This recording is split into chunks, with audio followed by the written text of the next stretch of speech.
Hello, welcome to Global South Next Generation Voices and Visions. Today, we're exploring what communication across different cultures really means in an age where a single video can reach millions of viewers. Today, I have two amazing guests from two corners of the world, Ghana and Indonesia. Yet, their stories meet somewhere in between, in connection, in creativity, and in the shared desire that we want people to understand each other just a little bit better. Allow me to introduce Deborah, also known as the African Mermaid, a pop artist, brand influencer, and a human rights advocate from Ghana. Welcome to the show. Hello. Thank you so much. Great to have you in today's show. And also we have Alexander William, content creator from Indonesia, currently in Hwa Chong University. Yes, hello everyone. Hi. Thank you, both of you, for coming here in Beijing to do the show. And it's not your first day in Beijing. You've known the country, know the city a little bit. But I bet, do you know where we are currently? Do you know the surrounding? Do you know about the surrounding? I don't think so. How about you, Deborah? I have no idea. This is a very typical, traditional Beijing 四合院. Yes, that's the official name of it. It's just a courtyard house. And the reason we pick it is also because it represents a little bit of Chinese culture, traditional culture and philosophy, because the courtyard sits towards south, which represents good luck in ancient Chinese culture. And also it's relatively an enclosed area, but you also get to see that there is a main house right behind us. That is the main house, and two houses on the two sides, the west and east sides. And this represents the respecting the elders as well as those very distinguished guests would always be greeted in this main area, in the main house. And also in these kind of areas, you also get to see a little bit of nature, like a fish pond or a little garden. So that is also representing the harmonious coexistence between man and nature. And yes, I think for today's episode, since we are doing something culture related, this would be a perfect location to do that. It is. But It's really beautiful. Huh? It is perfect. Yes. I'm glad you enjoy it, but you've been here in Beijing for several days. Besides this beautiful 四合院, anything that caught your attention that you feel like, a very interesting thing that I haven't never seen in my own culture that caught your eyes? Anything? The first day we went to Beijing, it was the second day actually. We went to Jingshan Kongyuan. So it's actually behind the Forbidden City. And after we get to the top, I can see the whole area of Forbidden City, and it's really beautiful because it's right down in the middle. And the left and right, they're all separated beautifully. And it's really, really amazing. Was that where we went, like in the centermost point of Beijing? The one with the central point of Beijing. Okay. It's really beautiful over there. I mean, for me, I didn't know we were going to see the Great Wall. So that came as a lovely surprise for me. Because since I was a child, I heard about the Great Wall, even though I was born and raised in Ghana. So the fact that I've been able to see the Great Wall without knowing I was going to see the Great Wall, even better. Amazing. I'm like, I'm actually at the Great Wall. Can you pinch me? So yeah, that was very exciting for me. Here in China, there truly are too many elements, too many attractions that I wish I could introduce to everyone who have never been here before.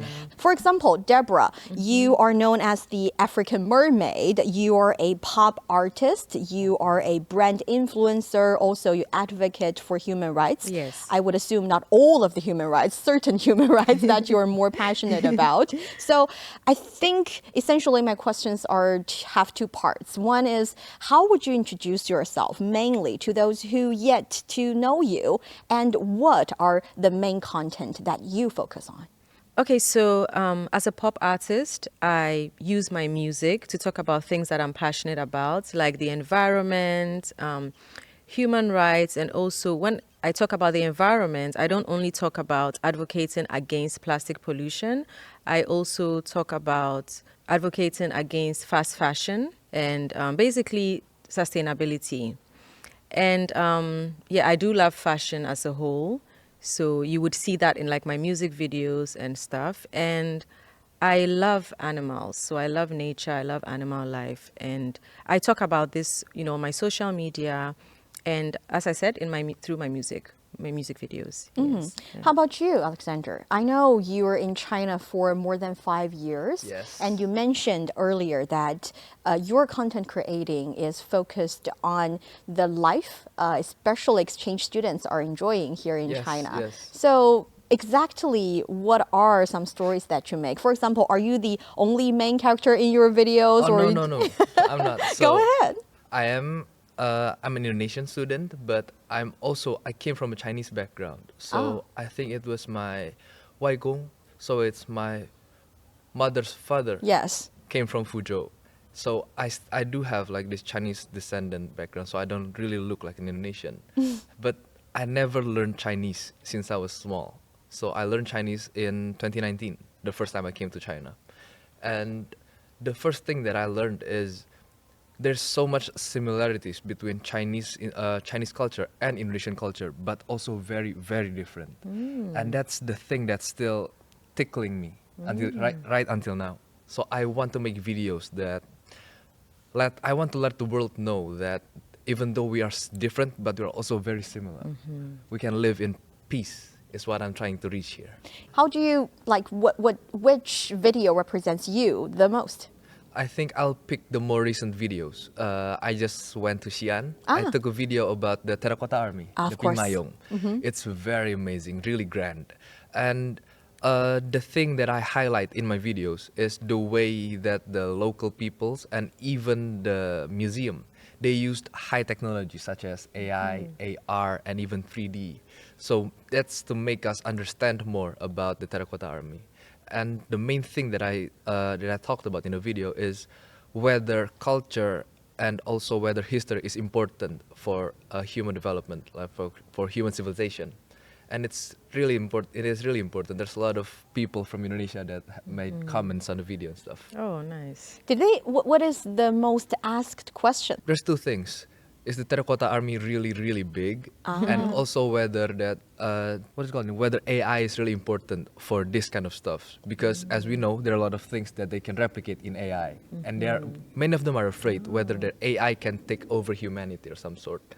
You have some really sophisticated followers asking these deep questions, Yeah, right? yeah. Yes, I thought it would be something to do with, the costume's different, which dynasty is from. They were asking, are artificial intelligence going to take over human beings in the future? That's very sophisticated, but It I is. get it. It's a huge topic, and it's even influencing our line of work. Yes. We'll get to that a bit later. But Deborah, you've been here in China just several days, and I know it's your first time here. Yes. Did you already notice anything that you find really different between your culture and Chinese culture?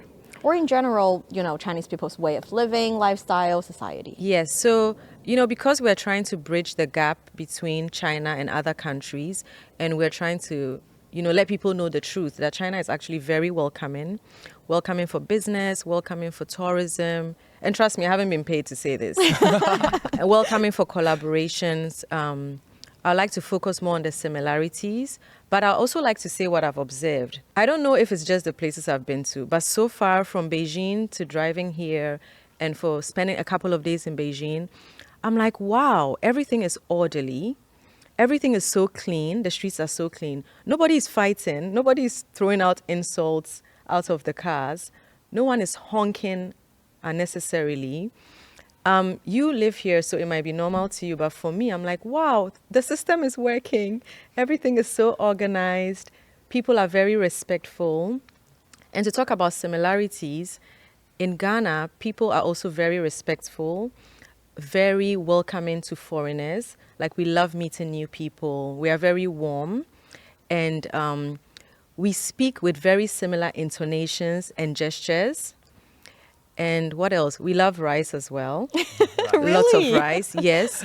And we also respect our elders very much, because you mentioned that earlier on. So those are the similar things I've seen. And unfortunately, both Ghana and China love to use a lot of single-use plastics. That's something you do not like. Yes. Personally. Yes. Yes. Well, we are on a track of creating a greener life and push forward a greener future for sure. And a lot of people on the internet, for example, are telling about or sharing about different ways that they are adopting in their lives so that they Yes. can give back to the society a bit and protect the environment a little bit. So there's Yes. that. Young people are on that track right with you over there. But I get what you're saying. Yes. When you see a brand new culture, you definitely would notice things that are similar to the ones that you are very familiar with. Yes. And also you would notice the difference. But when it comes to content creating, because both of you are creators, Yes. you would like more people to be able to relate to the content that you create and also be able to understand deeply what it really is about. Anything that you find worth sharing, or what are a moment that you had in this content creating or the sharing of your view of your stories that you find most impressionable, something that made you feel like, wow, I'm doing something so meaningful, or something that makes you wonder, maybe I should do this a bit differently. Any memorable stories you want to share? So before I come to China, there's a lot of people that they warned me before I come here. Don't talk too much. They will judge you very differently. Chinese people will judge me, and all of these things about Chinese people they're cold. They won't welcome you as we welcome you here in Indonesia. And that was at the back of my mind when I come here. It's my first day in Xiamen, so I didn't speak anything when I arrived in the airport. You didn't talk too much. You didn't talk to anybody. Nope, I was afraid. And then the second day, when I went to the cafeteria to eat some lunch, the ai, the one that's bringing the foods, she was really, really, really welcoming And friendly. and just really friendly. And I was thinking like, That's surprising. Is this a trap? That's Is really this a surprising. test? I was thinking the same thing. Is it because I'm in the school? Is it because I am a foreign student in the school? So I went outside. So I went to like some kind of a local market besides the school. Investigate whether local people are also like that. Okay. And it's really different. It's very different from what people told me in Indonesia. Chinese people, they are all very welcoming, whether it's the young people, the old people, whether it's male, female, all of them, they are very, very bright and they are very welcoming, since I don't look like an Indonesian at all. But when I talk, when I speak, They know you're not from China. yeah, so they were always asking me, oh, where you came from, why you speak like this? And it's healing at some sort. So when I was learning about this kind of history and culture differences, I was thinking about making some videos about street interview, talking with some locals who want to know more about their history and culture. And that video actually made some friends of mine to change their perspective about China. Oh, that's Good. beautiful. Thank And you. at the same time, I'm not really sure if before this trip to China previously, you've had a particular interest to China, but definitely in Ghana, in China as well, there are so many different type of cultures and Yes. from different ethnic groups, from Yes. different places. We say they all definitely belong to the Chinese culture, but we do also need to learn about each other and learn more about each other. I think it's similar in your culture as well. There are Yes. more cultures from different Yes, places. from the different ethnic groups. Yes. Yes. So how do you find a way to help people understand each other a bit more? Yeah, so for example, I have a song called Ghana Jollof. Jollof is a type of food. Jollof. Yes, made from rice and mixed with a lot of tomato sauce. So it has this reddish color. But jollof actually originates from Senegal, from their food called chep, from the Wolof people. And it's something that we have, taken on to also, prepare. So Ghanaians make jollof, Nigerians make jollof. So the Senegalese, who are the originators of jollof, make jollof. And I think Cameroonians as well. So one time on X, but that time it was Twitter, we had something called the Jollof Wars, where West Africans and others were like arguing. They were in serious debates. Some were even fighting about whose jollof is better. We do that all the time here in China as well when it comes to food. Food, yeah. Yes, so there was a lot of back and forth and a lot of, as I said, insults flying up and down. And it inspired serious me ones. to do a song called Ghana Jollof. And I believe that song brought like comic relief to what we called the Jollof Wars, because there was a hashtag Jollof Wars at the time. And then my song, like most of my music, is very satirical. It has a lot of playful humor and fun to it. So I brought like comic relief to the Jollof Wars Wow. through that song. Yeah. Peacekeeper. I'm curious, was that war really serious? Because here in China, we have similar kind of conflicts between people from different places. Some people believe that mooncake or rice dumplings, sticky rice dumplings, are meant to be sweet. Some believe it's meant to be salty. That's very important one. And also the tofu, more like a tofu soup kind of dish. Some believe it's supposed to be sweet, some salty, but that was never a serious war. Yeah, it's not supposed to be serious, but some Right? people don't play with their food. Yeah. So they take it very personal. Indonesians as well. See, Yeah, some that's- people took it personal.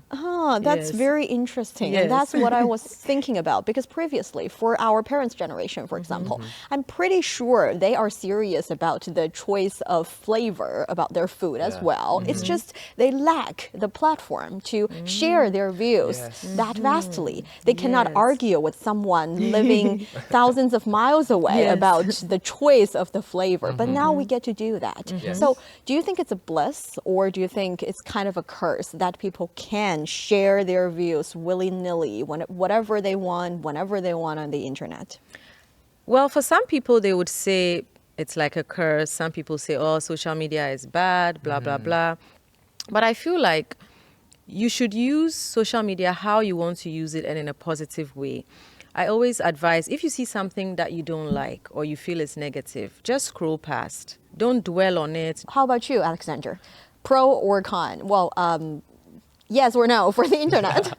I think it's more of a pro for me myself because it's easier for me to spread. We also had this conversation before about spreading misinformation on the internet. Yes. It's very easy for us to learn stuff on the internet, but it's also very easy for us. To be misinformed. Yes, Yes. thank you. So that's why I think it's better for us before we jump up on the internet that we had our fair share about the things that we need to share on the internet. We need to learn stuff. We need to make sure we are putting out correct information. Or we need to Yes. make sure we are very knowledgeable about the subject that we are talking about. Not to just so it is a rush. Be blessing at responsible. some point. Yes. Exactly. Yes. Responsibility is still very important on the internet. Yes. So if it weren't for the internet, we would not be able to meet each other, to start the conversation here today, Exactly. to know about each other's culture a little more. So definitely for me, it's a big for. And for those of you who are against the creation of internet, I doubt there will be many. Leave a comment below, let us know what you think, and give us solid reasons. We are reasonable people. We'll definitely respond to your reasons.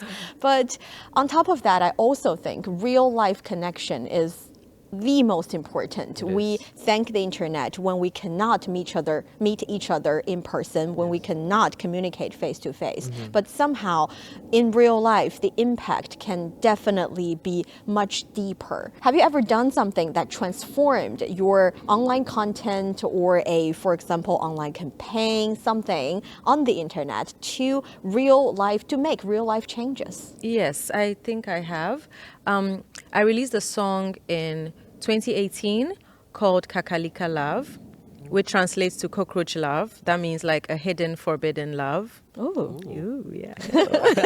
exciting. And so the challenge was like people dancing and sort of pretending to hide or hiding. And it went viral in my country. So a very generous friend, an older gentleman, decided to sponsor the whole campaign. It became a campaign eventually.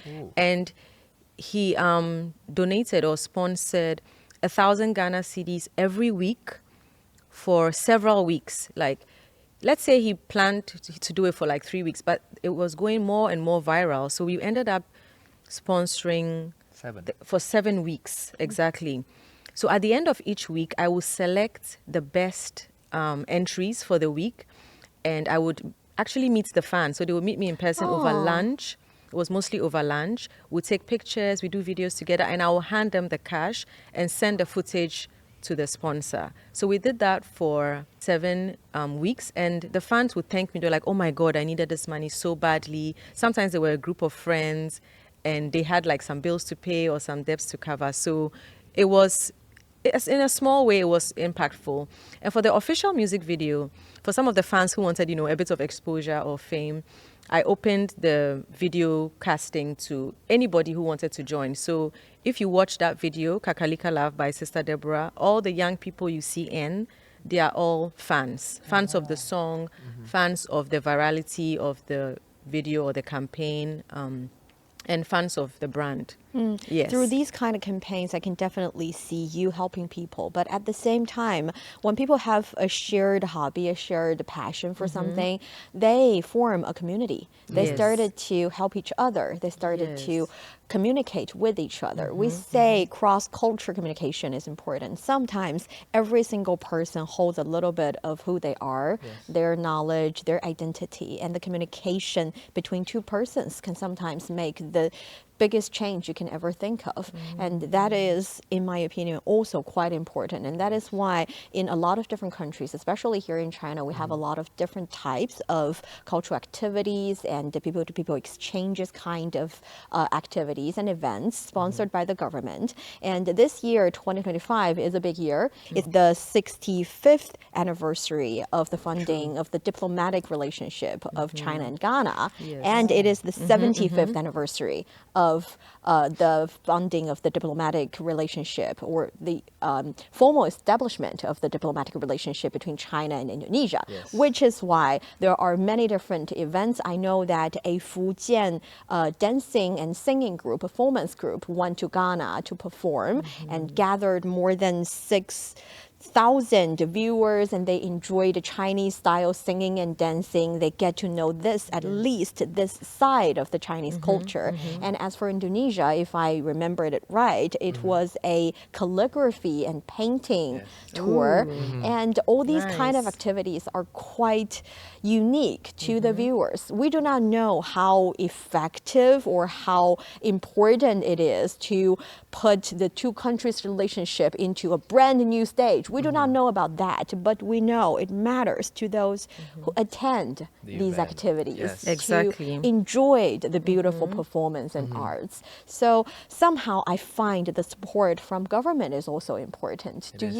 you see it that way, or have you even entered or participated in person some of these kind of people-to-people exchanges? Yes, I did, because as I told before, I went to a lot of cities, and most of them are government-supported activities.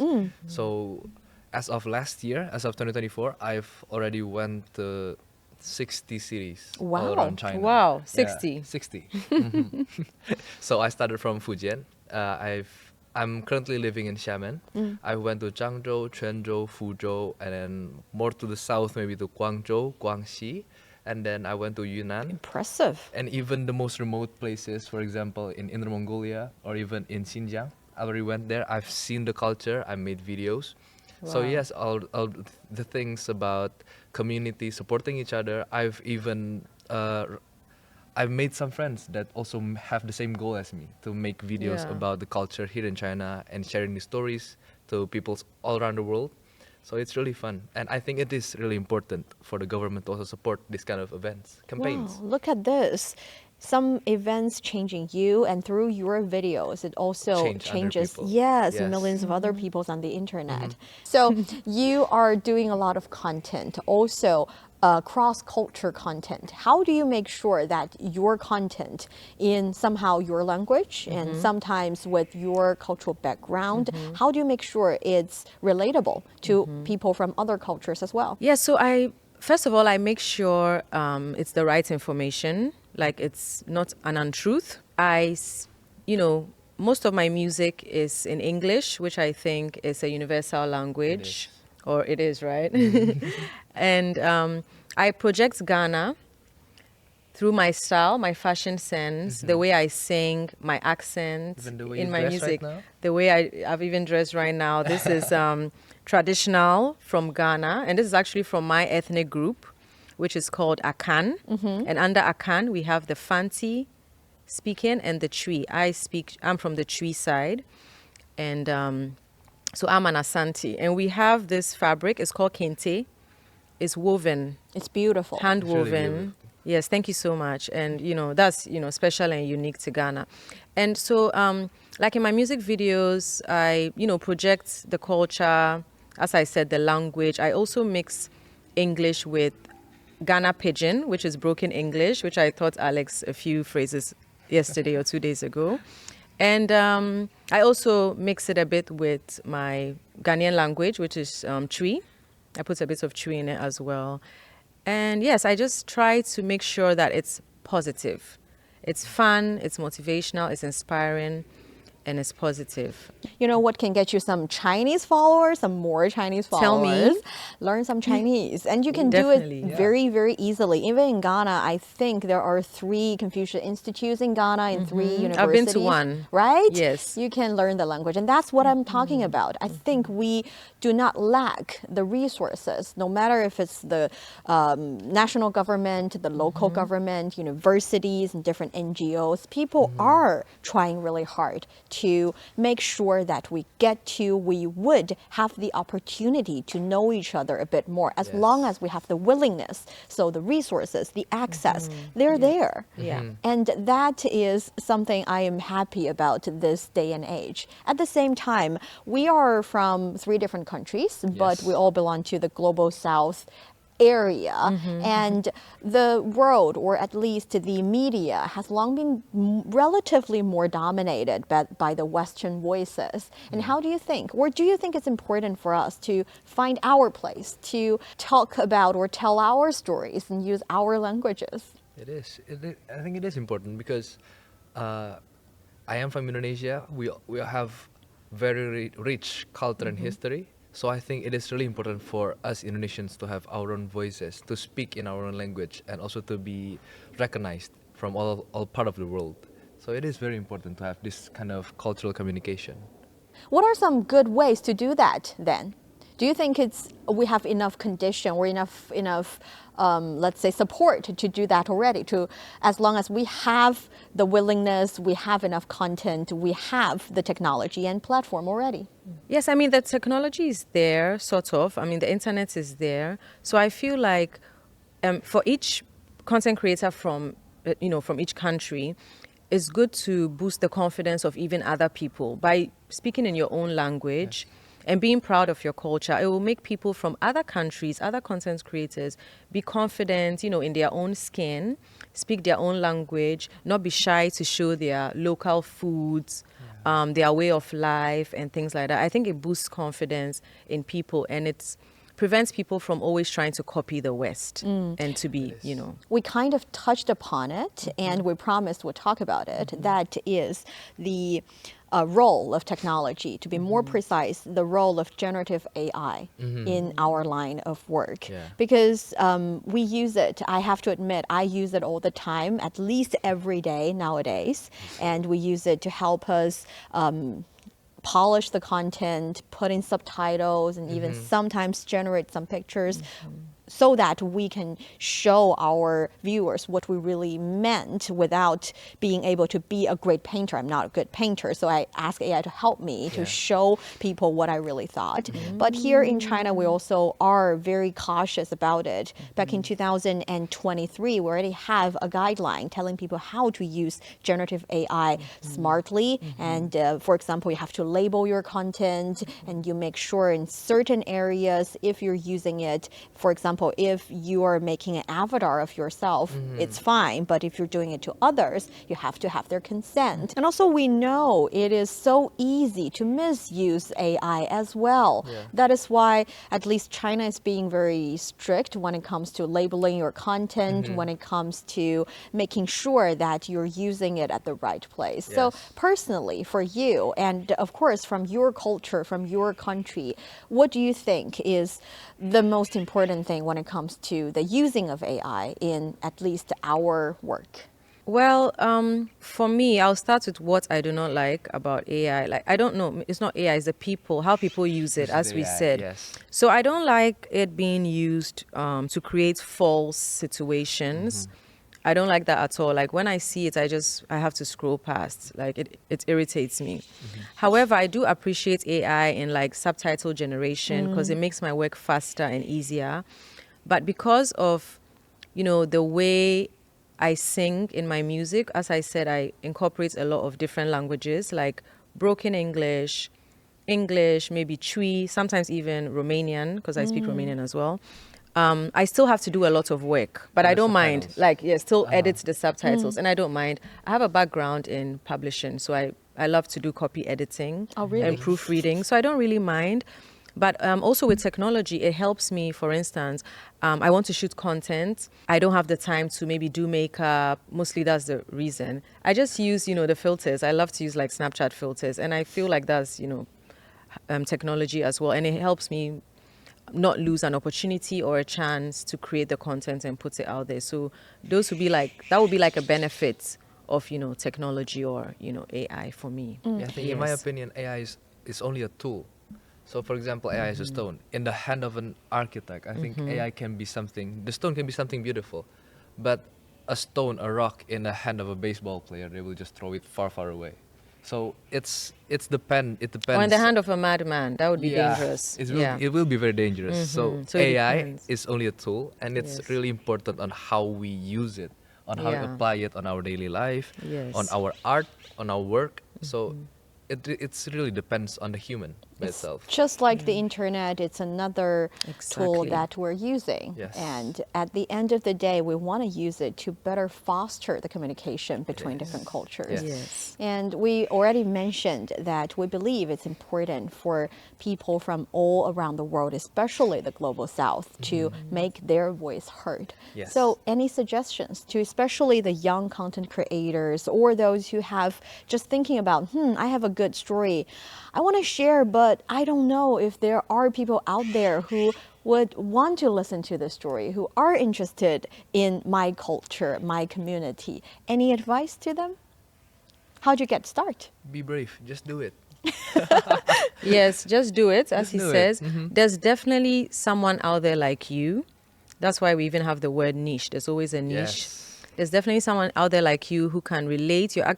You could probably be saving a life. Someone might be depressed, thinking of doing something very bad, but then they realize that, oh, there's someone like them out there who likes a certain thing or doing something in a certain way, and you can really inspire or make a change. This, I don't know if this is a bit far from it, but I have a song called Refuse, Reuse, Recycle. And after releasing this song, I did the song together with my brother. We had like professors from universities ask us for the music and the music video to show in universities. And I had fans coming up to me in the street saying that now they use cloth bags, reusable bags, and they use like tote bags and baskets when going shopping. They avoid going empty-handed, because when you go empty-handed, you end up taking like plastic bags. a plastic bag. So just put stuff out there you can relate. Some people will be like, oh my God, I don't like using plastics and I haven't thought of this, but thanks to this song or to this, now I know I can hold a basket and not be shy. I won't feel like I'm the only one doing it. Or I can take my own bag to purchase something and I wouldn't feel odd. And even if there's only one person who appreciates your content, you didn't do it in vain. You Yes. find your friend from afar. It's That's all. important. About Yes. So, final question. Okay. You're here in Beijing, you're on a special tour, you're learning about another culture. Hopefully, you're finding that fascinating, Yes. as I imagined. It is. If you're taking one thing back to your account, back to your viewers, you're doing a content, a video related to your trip here in China, what would that point be? What would you like to give to your audience? Take from here and share it with all of your friends online. Yeah, I think for me it would be what I said at the beginning about how Chinese people are very, very respectful of others, very clean, and very welcoming. So unlike the propaganda that has been out there about China, China is actually the opposite, and Yes. very welcoming to collaborations, as I mentioned earlier, and to tourism, and of course business. I will make videos maybe about the things that haven't been seen around in the internet, maybe because I'm making videos about us going through Jingshan Gongyuan, and then the Heavenly Temple, and also the Great Wall. And while I was taking the video in vlog style, I also have this video. I'm also wearing Body cam. a sport camera on my around my neck. So it First is- person. Yeah, it's my POV about when I'm going through. And I think I had some videos about me communicating with the locals, and I think That's nice. It should be fun. It's Yeah. authentic. Yes. Usually, when we do shows like this, we talk about the topics we care about. We talked about green development. We talked about the importance of having young people having their voice heard on international stages. But today, we're not only talking about cultural communications, we are doing cultural We're communications. doing it right now. Yes, Yes. we're doing it right now. We're practicing it. We're Yes. sharing each other's views and making sure that we understand each other a little bit better. And I think that is the essence of it. It's fascinating to think about the fact that somewhere out there, someone is singing in a language that we do not understand, sharing a piece of life from where we've never visited. And that is the beauty of cross-cultural communication. It reminds us that the world is vast, yet reachable. And that brings us to the end of today's show. Thank you so much for staying with us, for staying with Global South Next Generation Voices and Visions. Thank you for keeping your mind and heart open. I'm Niu Honglin with Deborah and Alexander. Thank you so much. We'll see you next time. Bye-bye. Bye-bye. Bye. This is CGTN Radio. Hear the difference.